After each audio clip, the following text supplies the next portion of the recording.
This is the video on sound. So remember, in these videos, there are going to be two codes. One will be a written code that'll pop up on the screen. The other will be a verbal code said by myself at some point during the video. So when you are looking at these slides or you're watching this video, just write what's in green. That's really the important things that you should be noting. The rest is just really good information that will help you understand the topic. So this is the weekly review written code. I would recommend you write this down somewhere. So the question is, why can no one hear you scream in space? So if you've ever seen the old movie Alien, that's the tagline: in space, no one can hear you scream. It's supposed to, it's a horror movie, but that is technically true. And it's because sound is a mechanical wave, which means the energy is being transferred through a particle-to-particle interactions. It's a longitudinal wave, and it is just a pressure wave. Sound is just differences in pressure. Now, we measure these and graph these differences in pressure, and that's what like microphones do, and then they play it back with speakers. You can see in this little graphic, though, just like a wave, we're transferring that energy, but we're not transferring like the actual particles, right? That's what's happening, right? It's just vibrations in the air causing high density and low density, and if you can hear that, that's sound. So differences in frequency are often referred to as pitch, right? That's the change of the pitch. Now, humans can hear about 20 hertz to 20,000 hertz. So remember, hertz are cycles per second. So you can see that there is a graphic down here. Humans are about 20 to 20,000. Elephants and moles kind of gets here really, really like a very large range. Cats and dogs can hear a little bit higher than ours, up to 40,000 hertz. So that's why like a dog whistle is supposed to be a sound that only dogs can hear. I guess cats can hear, but humans can't. So it's not supposed to bother other humans. Dolphins, bats, they can also hear higher frequencies as well. Ultrasonic, more than 20,000 hertz. Infrasonic, less than 20 hertz.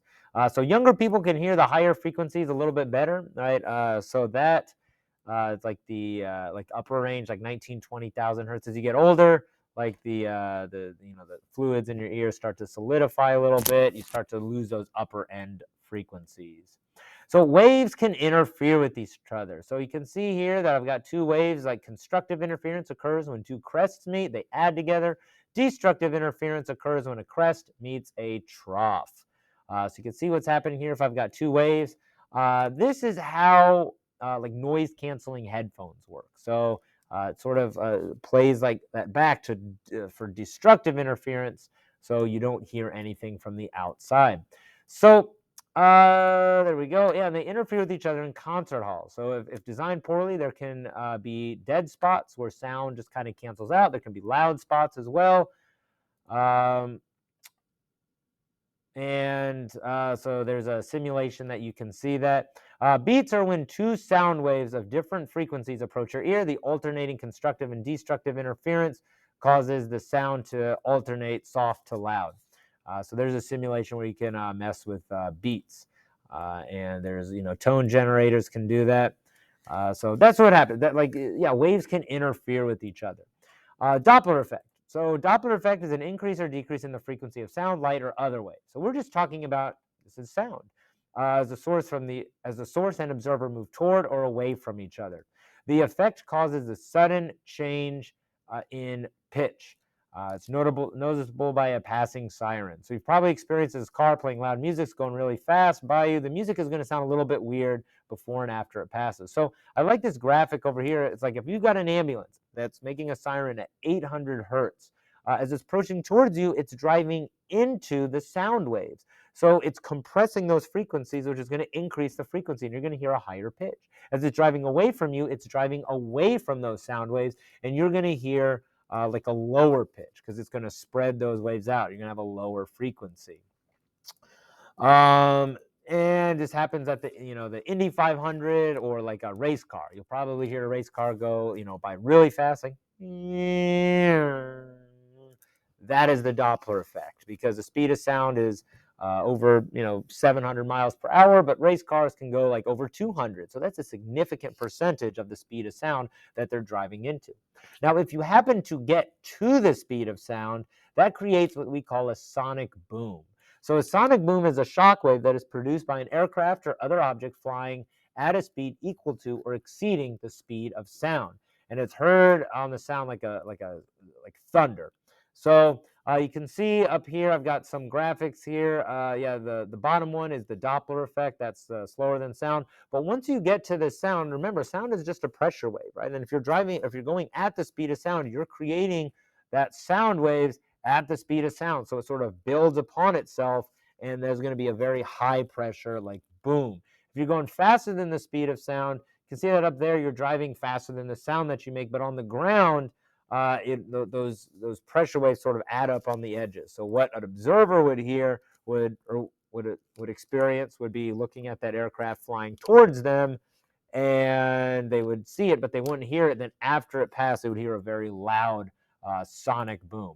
Now here's a question. It's kind of interesting. What do you think the first human-made sonic boom was? And that brings us to this question: how can you create a sonic boom yourself?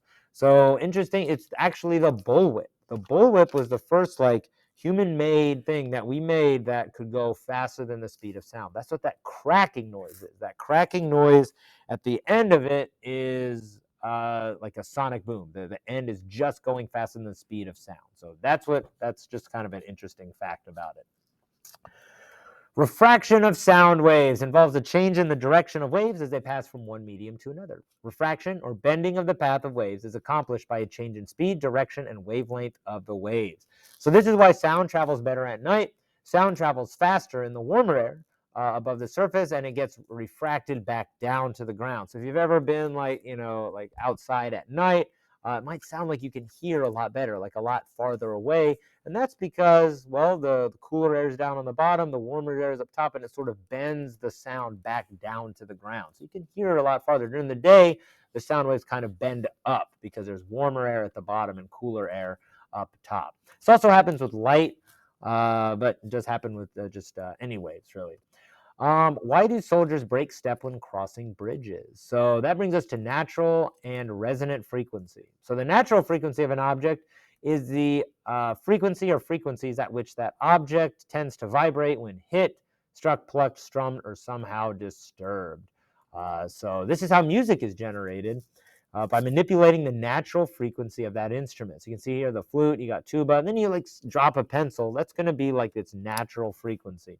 Now, a resonant frequency is just a little bit different. Sometimes these are used interchangeably, but a resonant frequency is a frequency that causes resonance or reinforcement of sound. Resonance is a phenomenon in which an external force or vibrating system forces another system around it to vibrate with greater amplitude at that specified frequency.